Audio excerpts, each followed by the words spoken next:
Welcome to the adventures of self. Conversations with ordinary and extraordinary people as they explore what it means to be self-expressed. Come on in. Join the adventure.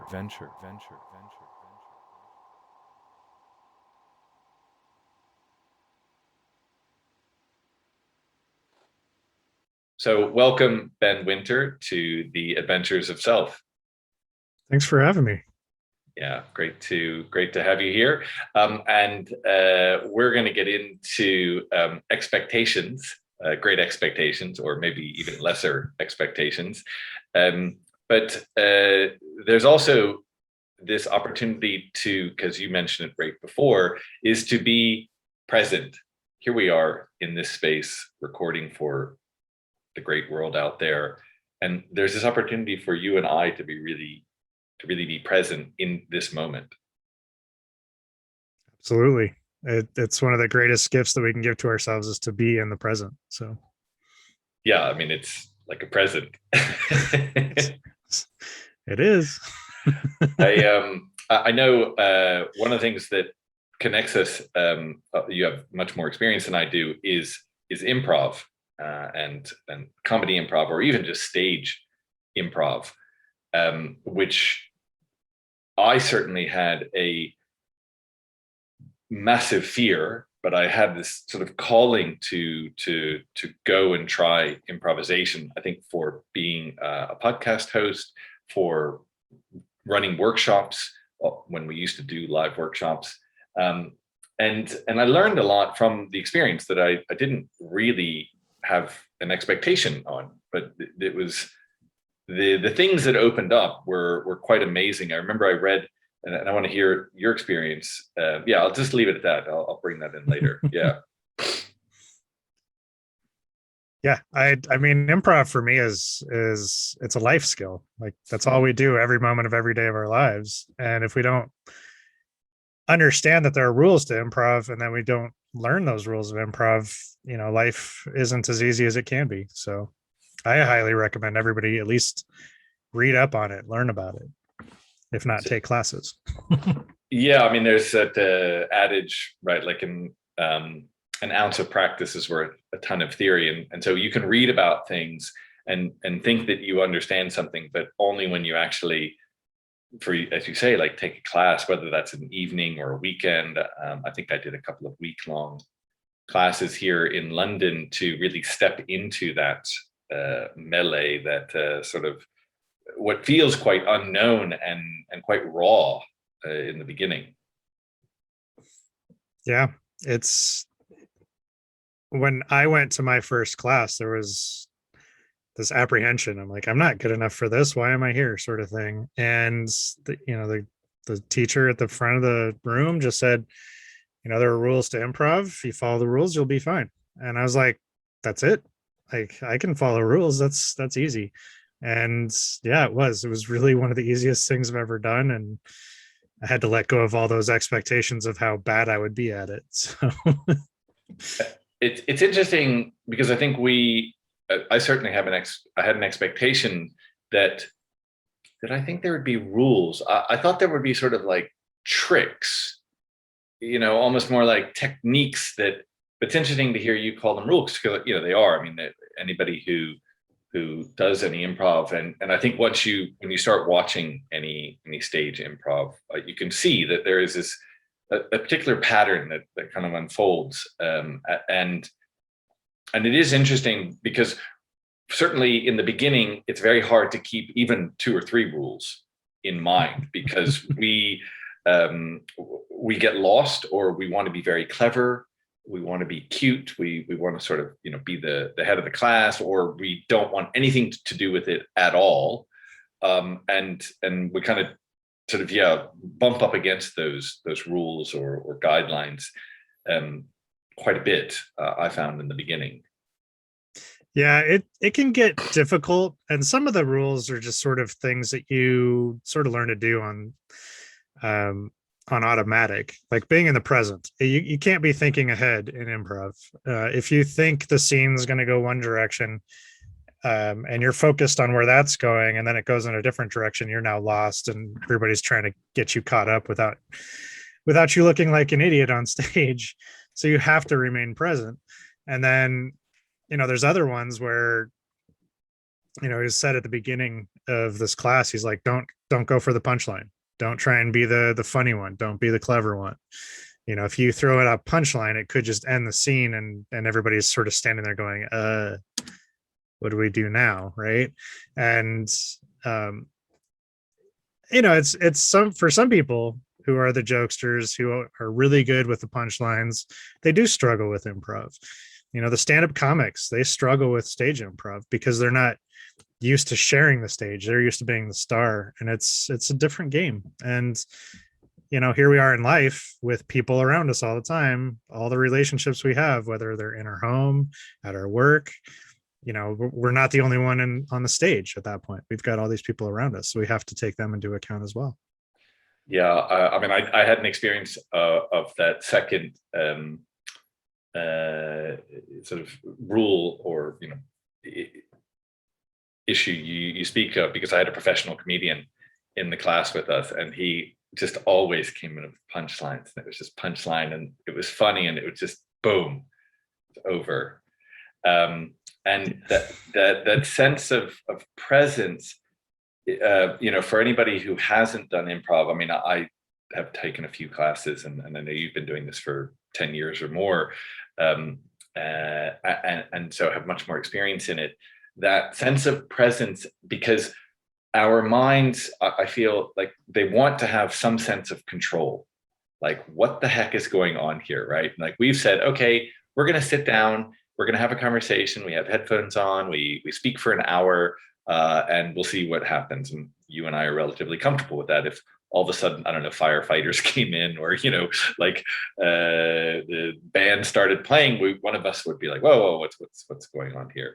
And when you're in an improv situation, and for many improv things, what is kind of most challenging is to be with something that you didn't know was going to be there, right? So there may be 2 or 3 or 10 people up on stage, and then there are people from the audience, and that may be people from your class or the instructor, who says, okay, you're in a bar, it's 1940, and everybody only has bagpipes and shotguns to play with, right? You're kind of like, what? Sorry, I have no idea what to do, right? I mean, maybe that's quite a complicated scenario, but there are these things that kind of, it's like you're in a, you're on a submarine, but it's don't use the word purple or anything like that. and whatever it is, even if it's like, okay, you're doing an interview, and Ben is your interviewee. The person sits there and they have an expectation, and it's like each person says one line. So I say a line and I think, great, I've set Ben up for what I know is going to be my next question. And Ben answers something completely different. And now my second follow-up question means nothing. And I'm either stuck and I have no idea what to do, or I say, well, screw it, I'm going to ask my question anyway. And then Ben's like, what are we talking about now? This is all, yeah. Exactly. It's that's definitely one of those pieces where if you jump too far ahead and the person switches and goes the other direction, you're lost. And so that's where staying in the present really, really makes the most sense, because you don't want to make the conversation weird, if you will.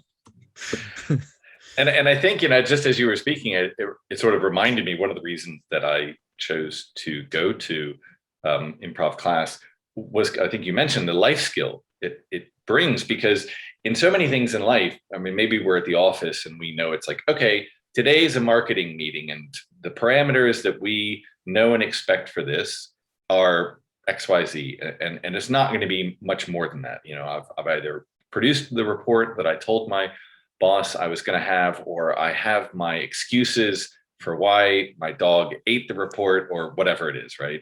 And it's kind of within that. And those situations where we don't really know really what's going to happen. Maybe it's we go for a job interview and we get these questions and we really want to make an impression, and somebody asks us a question and we think, I have no idea how to answer that. Or we go out on a date, or and we just, all we want to do is like, well, I just want to look really good. And it's line of questioning and you think, I don't know what to say, I don't know what to ask, this is a disaster. And I think improv gets you, certainly for me, got me to a point that you can actually talk about anything. Absolutely. And if you're present with it, then things can really start to open up. Yeah, and I think you hit it kind of dead on. Like, my first book that I wrote is called Living Unscripted, and at the beginning of the book I say, quick, wake up, read the script next to your bed and memorize it, right? That's your entire day. Well, first of all, we can't learn an entire day's script and memorize it in like 5 minutes. We're just not built that way as people. It's not like we plug it in and it downloads and now we have the script running and we know exactly what our day is going to look like. First of all, that's boring, because if you don't like what the day looks like, you're just going to go back to bed and not deal with it that day, right? So we have to go out and we have to improvise our day. We don't know who we're going to come across. We don't know what questions are going to come up. We don't know any of that stuff. And if anybody listening has ever acted, that at some point the script goes, to the wayside, and you got to improvise your way back to the script, or somebody misses a line or they say something they shouldn't, and you've got to improvise. Some of the greatest scenes in movies were improvised. They weren't part of the script, and that's just kind of how it all works. So if you're not ready for it, if you don't understand how improvisation works, it can be frustrating. If you understand how it works, it can be a lot of fun. And one of the things that's always said is find the game within the game. And if you know improv, then you're kind of like finding that game within the conversation. Even if it's just for yourself inside your own head, it becomes a lot more fun. Yeah, because I think anything, if all you're doing is playing by the rules, it can feel a bit constricted. And so, many artists talk about, you've got to learn the rules to be able to break them or bend them, or, as you say, kind of, have the game within the game where you're strictly within the confines of the rules, so to speak, but you're playing around with that in a different way. Yeah. And I sort of disagree in that I feel like the rules really do set you free. One of the ways that I look at it is, if we look at any sports out there, whether that's football, baseball, whatever, we understand that there are rules that the players have to abide by, what the coaches have to abide by, what the referees have to abide by. And so we understand how that game is played, yet we watch it over and over, year after year, every game, and it's always different, because we're always seeing somebody who's pushing those boundaries of what can and cannot be done. They're trying something that nobody else has tried, or they're doing something that nobody else has done. And so we're enthralled by watching this. If there were no rules, somebody could show up in a tutu, another guy with a shotgun, one person's in the stadium, one person's out of the stadium, and you have no idea what's going on because there are no rules, and it's not enjoyable. You're like, I don't know what's happening right now. It might be entertaining at the beginning, but then you're like, what's the point? I don't understand it. And so then it becomes boring and convoluted, and you just like, I can't follow it. I don't understand it. So it's not something that's enjoyable anymore.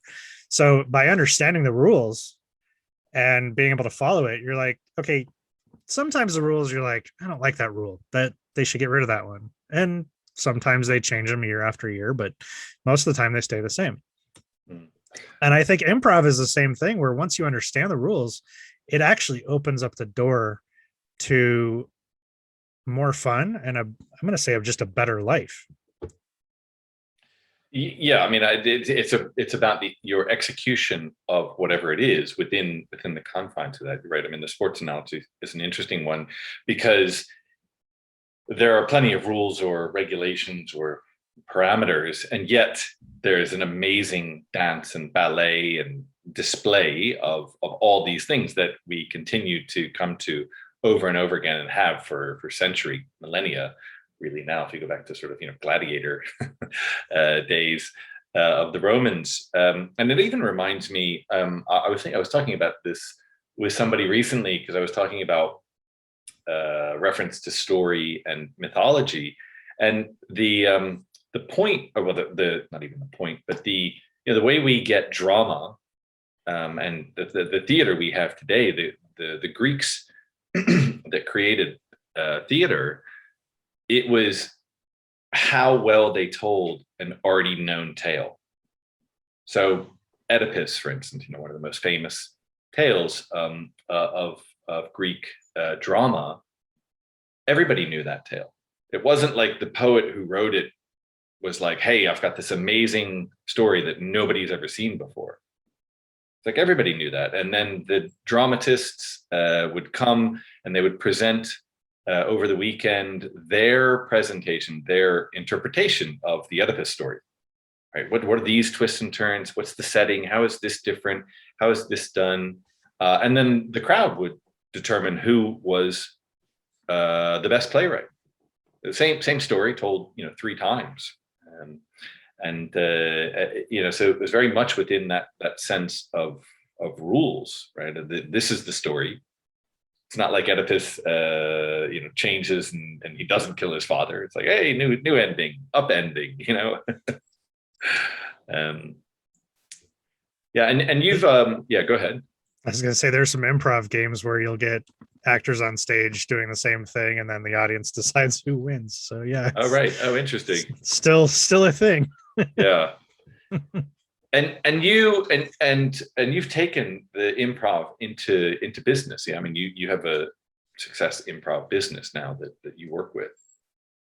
Yes. Yeah. I go into companies and it's basically I teach improv more or less for team building, but it also just helps with company culture. It helps with productivity and brainstorming, and it just helps in so many aspects because too often people do team building stuff that actually divides a team as opposed to brings them together. And I kind of feel like improv as a whole provides a foundation for everybody to work from. And so I've known just the team that I do improv with, we're stronger together because we understand the rules of improv and we all apply them as we're performing. So we all have this level of trust that just doesn't exist with other groups because they're not kind of on the same page, sort of thing. So, yeah, I think in the 2 or 3 weeks that I did improv a couple of years ago, there was a group, that sort of did the first level and second level together, and I could see how much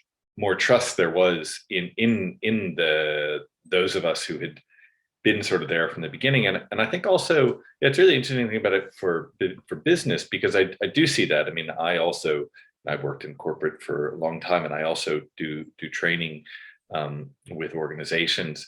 And yeah, a lot of it's kind of dime a dozen, and it doesn't really do much for team building. It's sort of looks like it should, or it's all kind of cookie cutter sort of consulting stuff. And improv, interestingly, because I think there's a sense in the beginning, what I really like about just thinking about it is in the beginning, there's a sense like I have to look out for myself, because if Ben screws up, well, that's Ben's fault. Right. And I'm okay. Right. And if whoever, Sally or John or whatever. Right. And so there's this thing in the beginning of I better just look out for myself. And if Ben flops, well, that's his problem.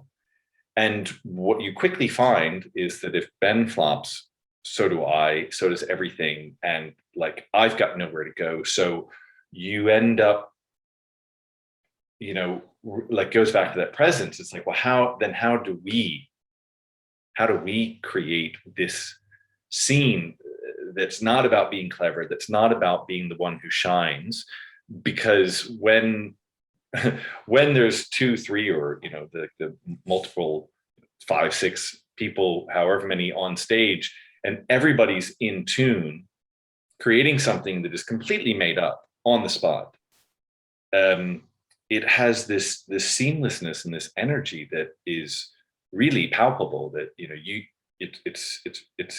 mean, from my experience, it's almost impossible not to feel that connection and to recognize that somehow this group of people, against all odds, kind of created something that had not existed 30 seconds, 2 minutes before.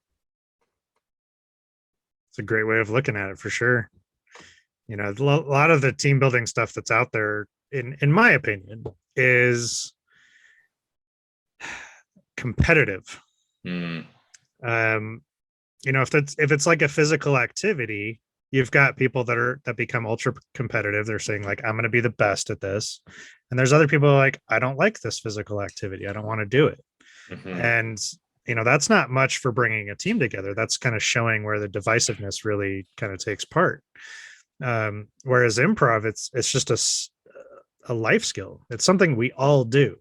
Absolutely, every one of us improvises, whether you want to admit it or not.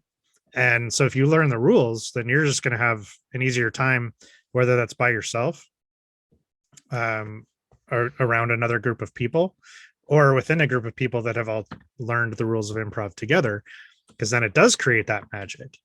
And I always tell people, I'm like, if you learn improv just by yourself, you're better off than not knowing it at all, because if you understand the rules of improv, you're going to trust yourself a lot more in whatever situation you're in. If you're with a group of people that have learned improv, you're all just going to have a lot more fun, a lot more productivity, and everything's just going to be just hitting on all cylinders, as a car reference. So. Yeah. And what's the, I mean, in your experience, like, how do the organizations take to it, and how do they incorporate it in their ongoing work? So by taking the workshop, they all understand at least the rules of improv and how they apply. And hopefully during those times, I'm able to convey, this is kind of what this might look like in the work environment, how you guys might work together going forward. And I always ask each participant, not directly, but I'll open up the floor and say, hey, what did you learn from this? And what can you use going forward within your day-to-day work environment? And most people have pretty good answers. And this is one of those times where I really hope that the managers and the owners and everybody else are involved too, because they're just as guilty of not following the rules of improv. Yeah. And, if they're able to communicate more effectively with their employees, then the employee is happier, and then you get better employee retention, and it just all works top to bottom, left to right, everywhere. So I attempt to convey at least ways that it will support them, and then I always have little like posters and handouts that they can put up as just little reminder cues to say, oh yeah, that thing. Or somebody starts arguing with you, and you just kind of like point to one of the rules of improv. It's like, oh yeah, my bad. Let's start over.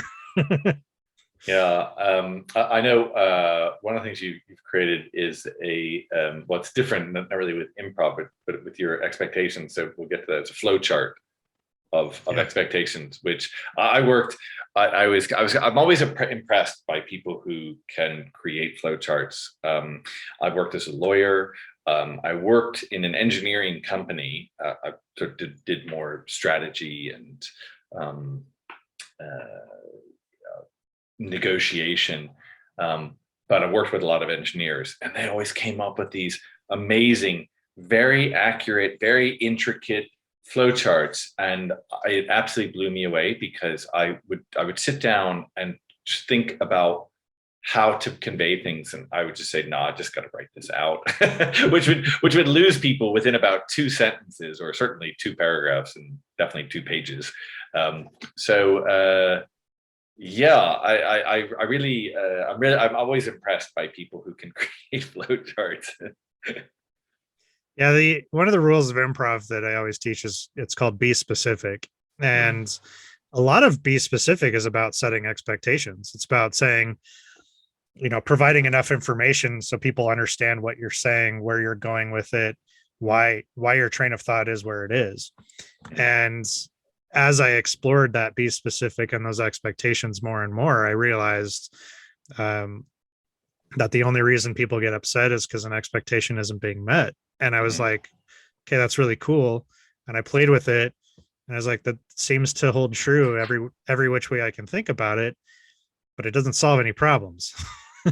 And so that's where the flowchart came in of like, all right, let's solve this. Because even if it's just me solving it for myself, it was kind of one of those things where I don't want to find a problem and not fix it. I just, there's too many people on the planet right now saying, there's the problem. It's like, okay, what's the solution? I don't know. But, we have too many people shouting fire and not enough people grabbing fire extinguishers. So, it's like, this is my fire extinguisher for that problem. So, yeah, because it brings in expectations, and I know that, that rule around being specific in improv, because in many cases what you're talking about doesn't actually exist, right? So it's two people standing on stage and you have to give the impression that you're in a veterinary office, right? You don't automatically go out and say, okay, let's bring in this stuff and this bed and let's get a dog or 6 and a waiting room or whatever. You have to make it up, right? And so if you say, oh, Ben, it's great to see you with your dog, and then the whole audience is like, okay, maybe there's a dog. But if you're like, oh, it's great to see Jenny again. Gosh, we've been seeing Jenny for 5 years. What a beautiful collie. Yeah, and her coat's really shiny today. What seems to be the problem with Jenny, right? Then there's something, and it's like, okay, Jenny's a collie. She's been here for 5 years. I've been coming to this vet's office for 5 years, and it gives us more information. And I think the same thing, if right, when I worked in corporate, sometimes I was micromanaged, but other times it was like, go create a report on this. Like, okay, what's the parameters? Like, what do you want on this report? As a boss, and people have an expectation. It's like, well, I expect to have a report on Monday, and you might get a 1-page, you might get a 12-page. It might be about what you thought it was going to be. It might be not at all about what you thought it was going to be. And so that sense of being specific then allows for communication. It's like, I'm sorry, I don't understand. Is it this that you want, or do you want us to look at the wheels on the car, or the transmission? What is it where right. this report is about?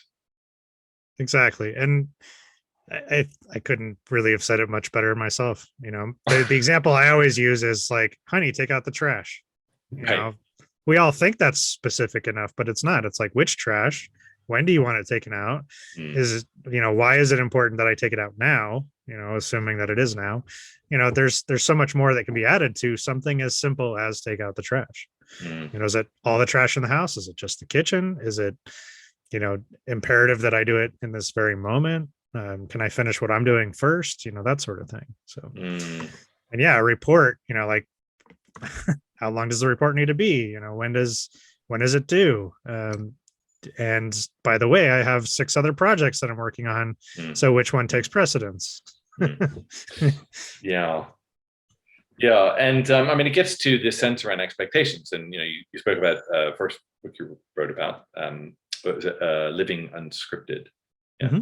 And you wrote another book about expectations, what to expect when having expectations. And I think that's pretty much every living person on the planet. I certainly have expectations. And so what do we have to expect?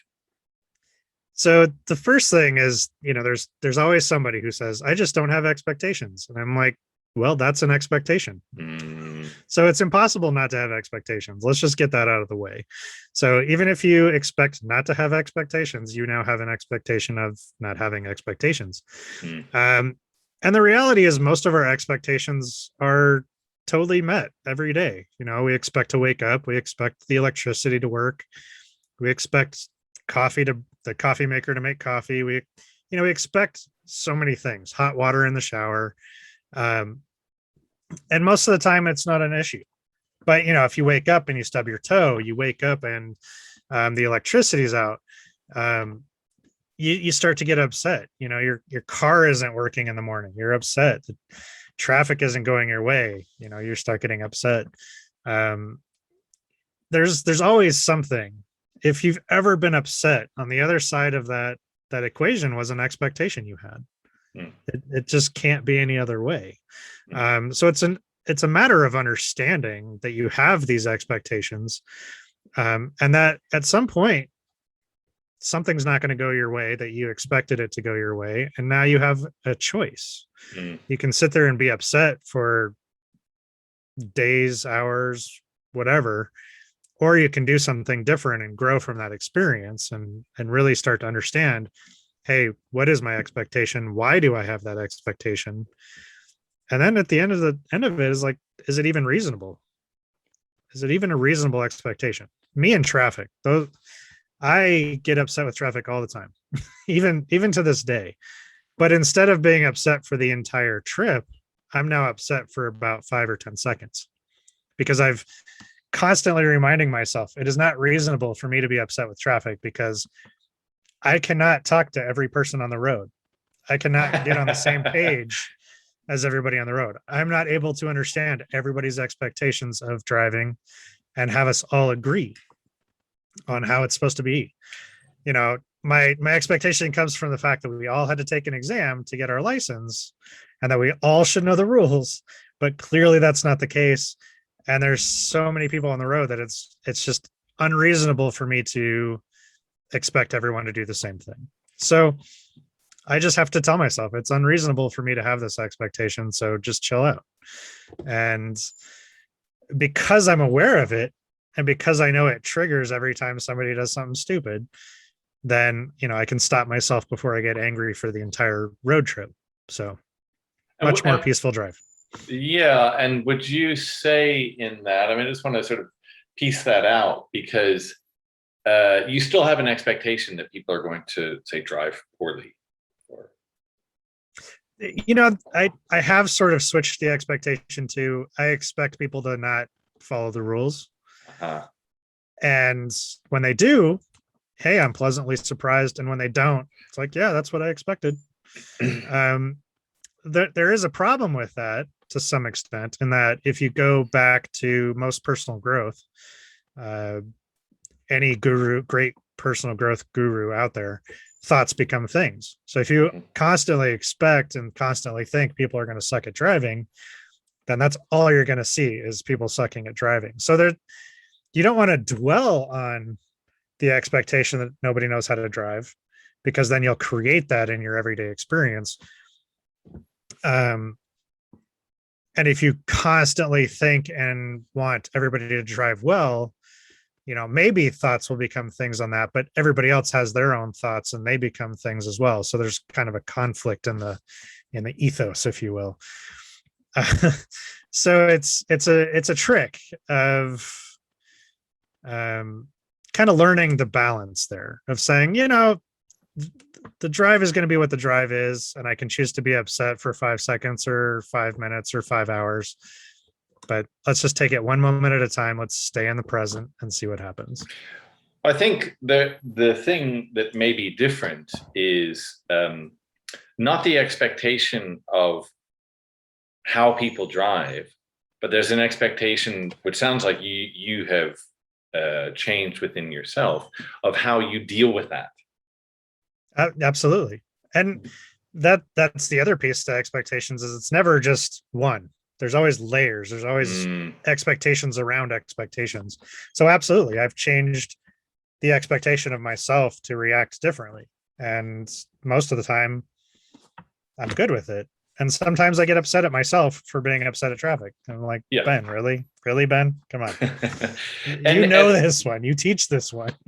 well, but I think it's like, I'm sort of, dwelling on something. I'm happy to, bring in my own dwelling and expectations, but it goes to how, because there may still be the expectation that people are going to drive poorly, or that traffic is going to be challenging or difficult.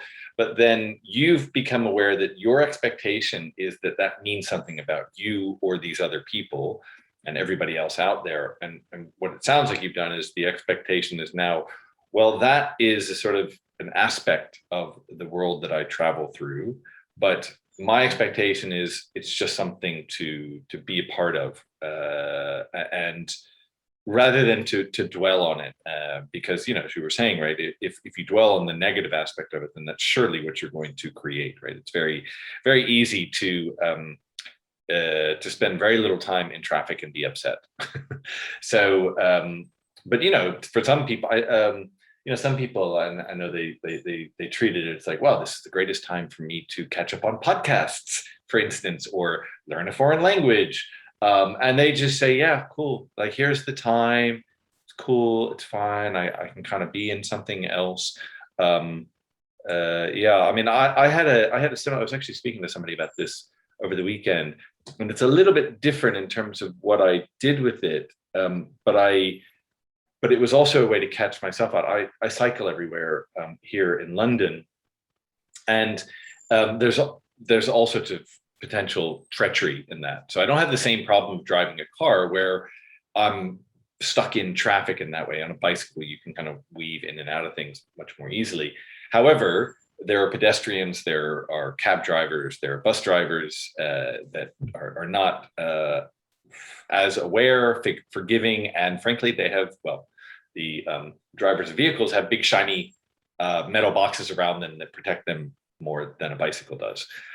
So there's always sorts of things that are coming up, and regularly, I think the thing that always would get me would be pedestrians walking off the road, walking off the pavement, the sidewalk, right into the road. And I would curse, be so angry about this. And I don't know what my expectation was, but but I would really, really get upset and very angry about this. Like, I guess my expectation is that people should look where they're going, and that wasn't happening. And it's probably people like me or you Americans coming over to Britain and expecting that traffic goes a particular way. But it's on the opposite side of the road. So when you step off the road, you think you're looking where traffic should be coming from. It's actually coming from behind you, and you can easily get hit by a car or a bike. And somebody, you're kind of secretly hoping all the Americans get hit by cars. Yeah, maybe. We'll take them out one at a time as they come visit. Well, I will admit that in my slight road rage, what I would do is, of course, I wouldn't actually hit the person, but I would go out of my way to just come in front and clip the person and scare the person just a little bit. So it says something about me. But what I learned, and I don't know where I learned this, but somebody suggested, or I read somewhere, that to change my attitude and to change my anger, that the thing to do is to say to the person, maybe it's somebody who cuts you off on the road, right? So maybe this would work very well for you as well. And you want to be like, you son of a and this and another thing, your mother went to, this and da-da-da, and it's like all the cursing that you want to say. And that comes out like immediately. And somebody taught me to just, rather than say that, like, take your hand as if you're on a phone, right? For those who can't see, taking like, my thumb and my pinky finger as if I'm talking on the phone, and just look at the person really, really as if they're your best friend that you haven't seen for weeks, but you're just passing them in the street, and you say, okay, call me. And it's just this way to sort of like totally diffuse any anger, right? It's kind of like, well, I can't be angry about this. This other person's going to be like, I'm sorry, weren't we just about to argue and get into a fight? And now they want me to call them. I don't even know this person's phone number.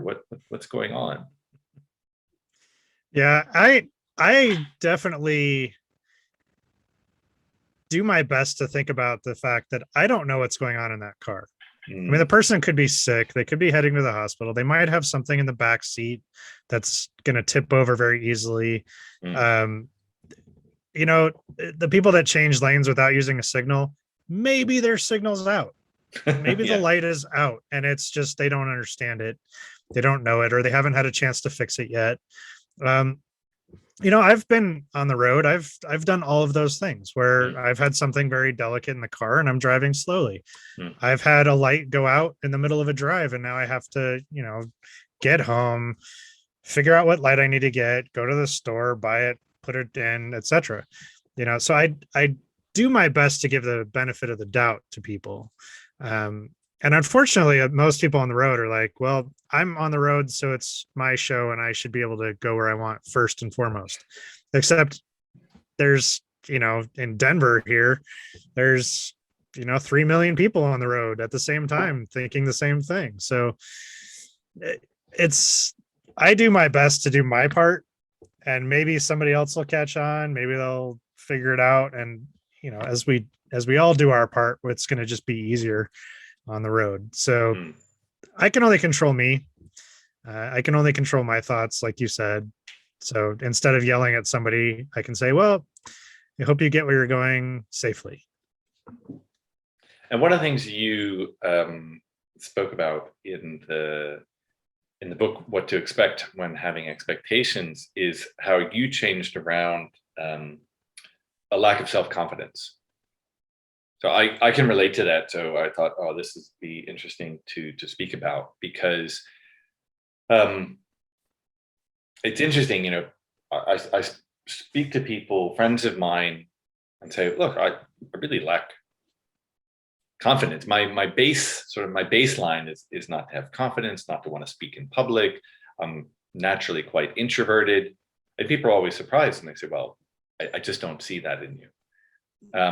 And I was really interested to see, because it was something you spoke about, that there was a time when you had zero self-confidence. And anybody who goes on stage to do improv, anybody who's going to run their own business, anybody who's going to go into businesses to teach improv to a group of people has to display some level of self-confidence. So how did you go from zero self-confidence? How did you turn that around into displaying self-confidence? So it definitely started with some personal growth work. So I definitely did some personal growth programs, and like you said, taking action and learning directly as opposed to like just reading books and sort of stuff. And that certainly sparked the fire to get it started. And then throughout the process, I ended up starting to take improv classes because it'd always been of interest. Every time that I would see a show and they would talk about, hey, we do classes, the low confidence level said, well, you're not good enough, smart enough, funny enough, whatever, to get up on stage like those guys. So don't even bother. And then I finally took the class, and that's when I said, just follow the rules and you'll be fine. And so I was like, all right, let's do this. And we started kind of learning. I kept the rules in mind. I kept doing it.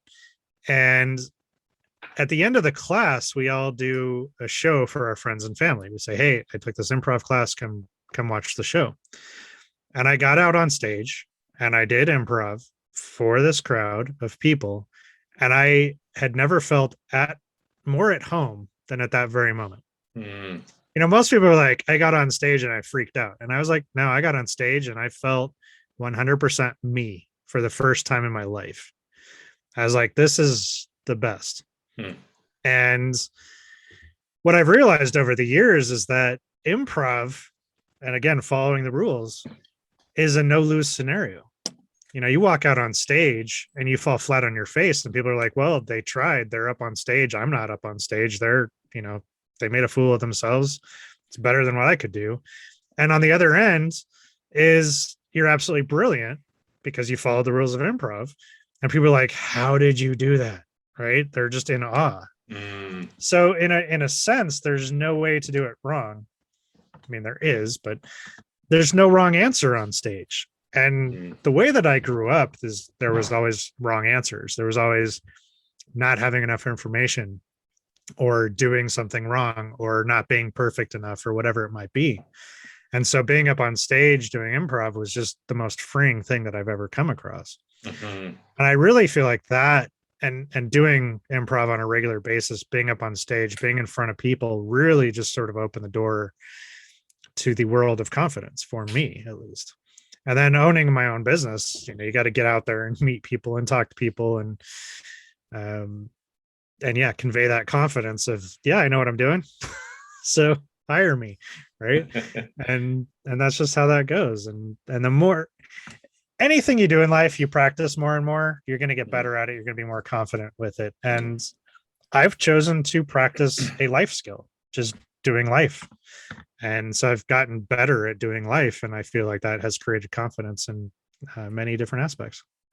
Yeah, I think the thing that really comes through, and I think a lot of people really struggle with this idea.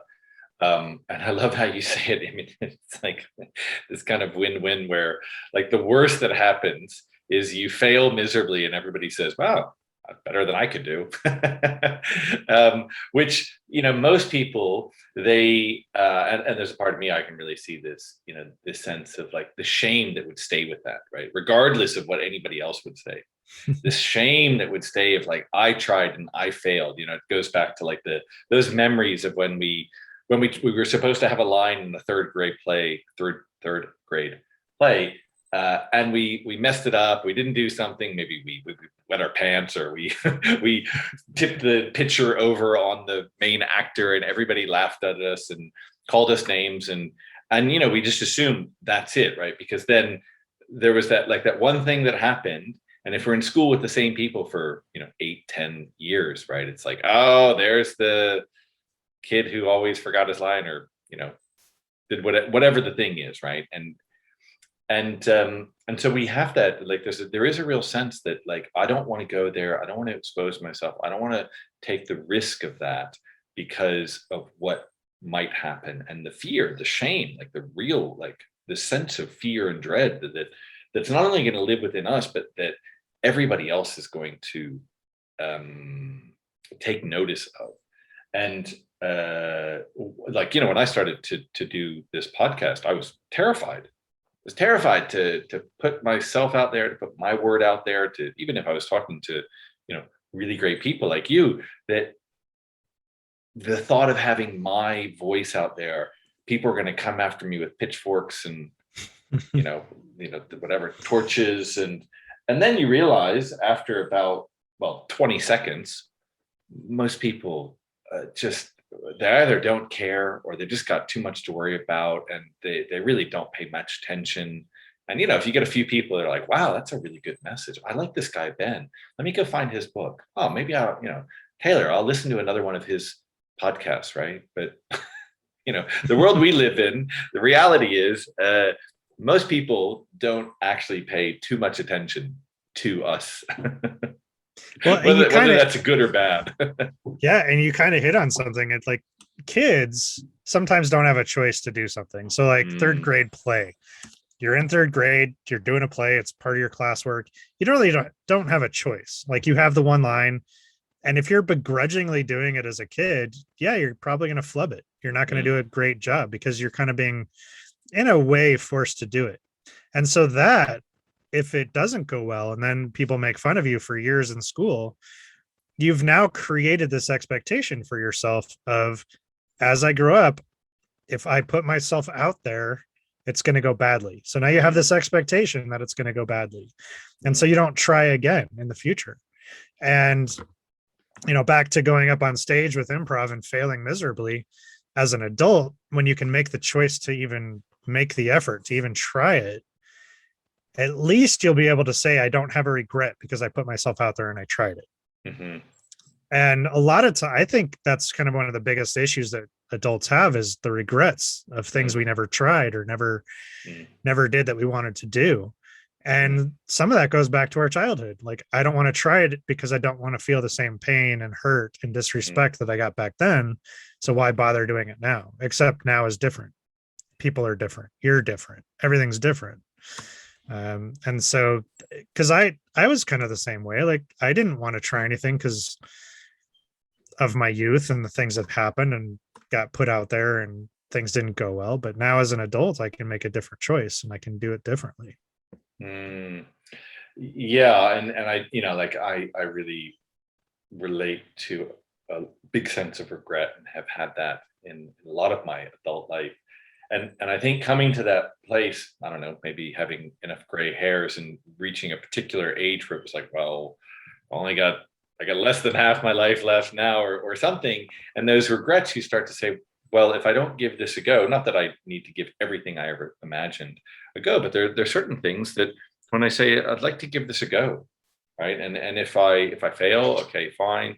But because what I find is, the fear that exists before we do something is far more palpable, and even though it's imagined, it feels so much more real than when we actually do something. I know for me, like the fear of going over to speak to a beautiful woman is far more than when I actually go do it, or the fear of going into do a board presentation, at a company, right? The thing of having to get it all right when you go in and you just realize it's like, oh, it's just a bunch of human beings. Oh, they're just struggling with this. We can stay in the fear, but if it goes back to that sense of presence that you spoke about at the beginning. If we carry that fear of what this person, the person who's going to hire me, the woman or man across from me, whether they're going to love me and accept me, if we keep in the fear of what we assume, that maybe that negative expectation you speak about, well, that's the experience we're going to have. If we let that go and say, well, here I am. I'm putting myself in this situation. I'm going up on stage. I'm asking this person out. I'm making the presentation, and to be with that, then there's so much more that opens up for us.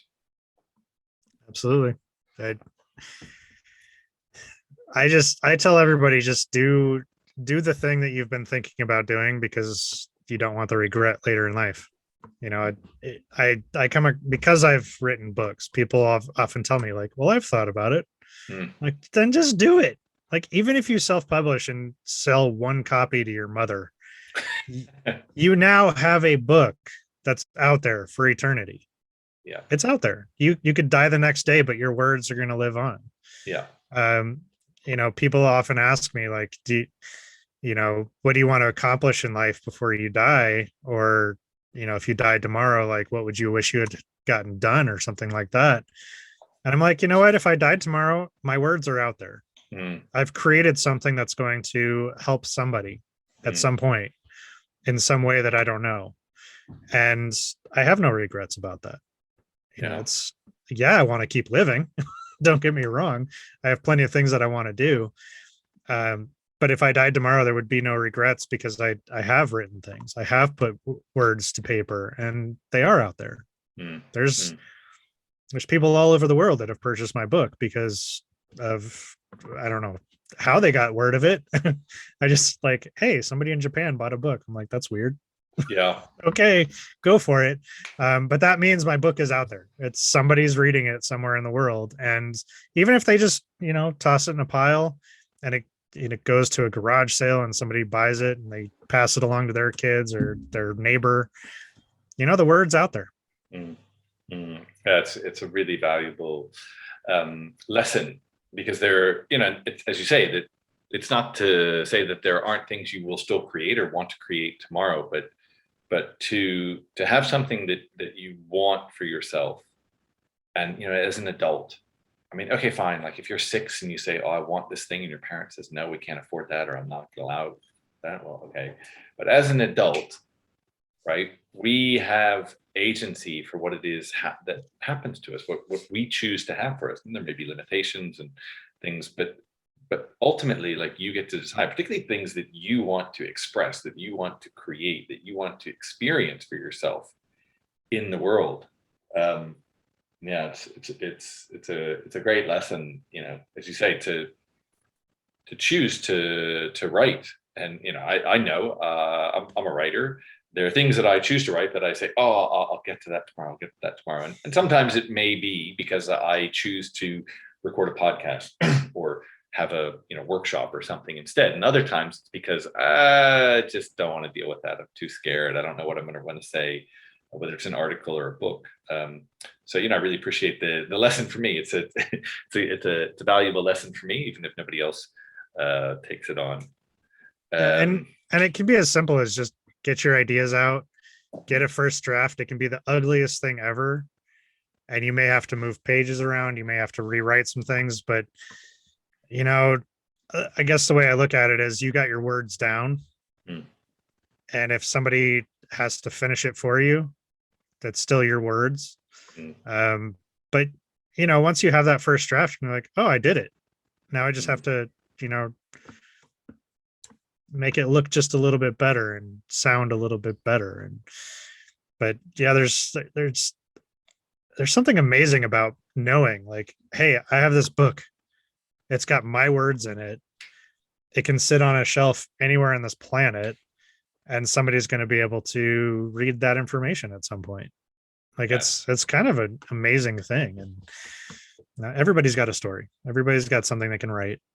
And it doesn't have to be a 500-page novel. It can be 100 pages about something that you're passionate about.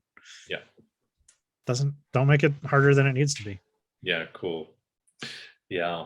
And whatever that is, I mean, maybe it's a painting, maybe it's whatever the project is that you're called to. Not everybody's called to write. Podcasting is something that I wanted to do, something with expression and voice. And then I just said, okay, I'm going to do it. And here we are. I just want to touch really busy because I saw something in your book that also connected us, which is a bit of an unusual thing, which is going scuba diving in the Galapagos. So it's quite an adventurous story, and I'm curious how you got to that. And to share that, because you don't meet a lot. I had a Galapagos diving shirt for years. I think it was too big eventually, and I gave it away or faded. But tell me, diving in the Galapagos. Yeah, that was an adventure. So my personal growth work led me to kind of a program where we all just we had to pay this money up front. And we knew at the end of the program we were going on a trip, but we didn't know where. Wow. We knew we had to have a passport.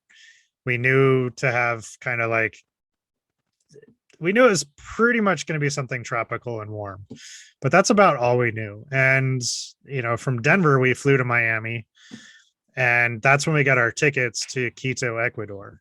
And so we're like, oh, we're going to Ecuador. Cool. And the Galapagos are part of Ecuador. And we did some charity work down there. We helped kind of build a kitchen at a orphanage for kids. And then, the rest of the trip was for fun. And part of that trip was flying out to the Galapagos Islands. And prior to all this happening, knowing that we were probably going someplace tropical, I was like, well, I've always wanted to go scuba diving. And I know there's people in the group that scuba dive. So I went and got my certification. And, here, you take the classes and you do 2 open water dives and you get your certification. And so I did that. And then I went to the Galapagos Islands. Well, everybody in the group that went on a scuba diving trip, they'd been scuba diving for years, 50, 100 dives, like just an insane amount of dives, right? And here I am with 2 open water dives. And, so I went on this dive with them because I didn't want to go by myself. So I went with them on a dive I had no business being on. And we went out to this place called Gordon Rocks, which is kind of just this lava tube in the middle of the ocean with, kind of a coral reef in the middle.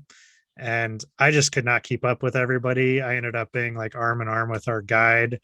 sucking down his oxygen because I had already like used all mine. And at one point he looks at his oxygen, mine, he's like, "You've got to go up by yourself." And I'm just like, I'm in the ocean. I have no business being here by myself. It was traumatic, but also entertaining and fun, and it created a good story. I don't remember much of the dive, other than like several times being very afraid because I was like, where I can't keep up. but you know what? I have no regrets because I knew I was going someplace where I could possibly scuba dive, and it was enjoyable, and it was scary, but still I'm happy I did it because now I can say I've been to the Galapagos and I've even gone diving in the Galapagos, and not too many people can say that. No, it's an amazing story, an amazing adventure. And it really speaks to everything we've been speaking about today, right? Like it may not be the best and most pleasant experience of your life, but we put ourselves in things because we choose them. And, it also goes to this sense, it's like, a guide will look after you. There are other people who the resources are there.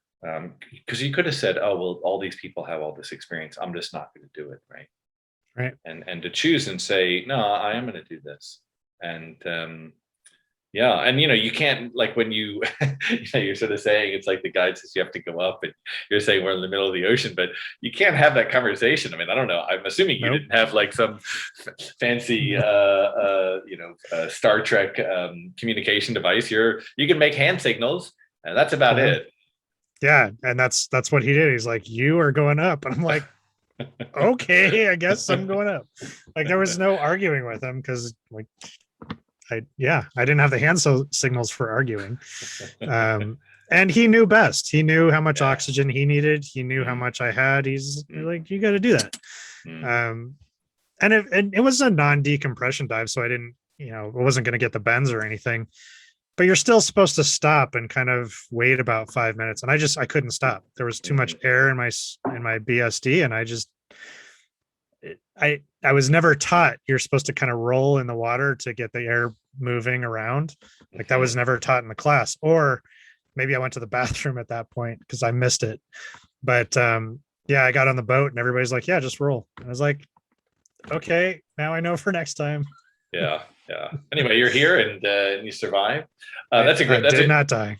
That's a great story. Yeah, I had some experience. I didn't have 50 hours of experience, but I'd been diving in Honduras. I also did 2 open water dives before I went to tropical places. I mean, the interesting thing about the Galapagos which is fascinating, because we think it's like, oh, it's right on the equator. But the Humboldt current that rushes up Chile from the Antarctic is very, very cold, which is why there's such good marine life there. But I mean, I don't know about you, but I was wearing a 5mm wetsuit, hood, gloves, everything. Maybe it was the time of year I was there that it was much, much colder. But I'd actually done my open water dive in Maine, north of Boston, and we did our open water dive in April when the water was, I think it was 6 degrees centigrade, whatever that is, like that's cold, 40 odd. So we had 7mm wetsuits, which are a bit bracing to begin with, and then quickly the water just like, but that space between your body and 7mm suit, you get this sort of very quick warm water kind of bubble around you. I have very fond memories when I was on a boat for a whole week. But that's a great story, and I'm glad we connected with it to end, because I think it brings all of this. I mean, that was definitely an improvisation for you. Absolutely. Cool. Thanks, Ben. Really appreciate the conversation. I think we have a great time here today. There'll be information in the show notes about how to get in contact with you and get your books. So thanks so much for coming on. Yeah, thanks again for having me. It's great.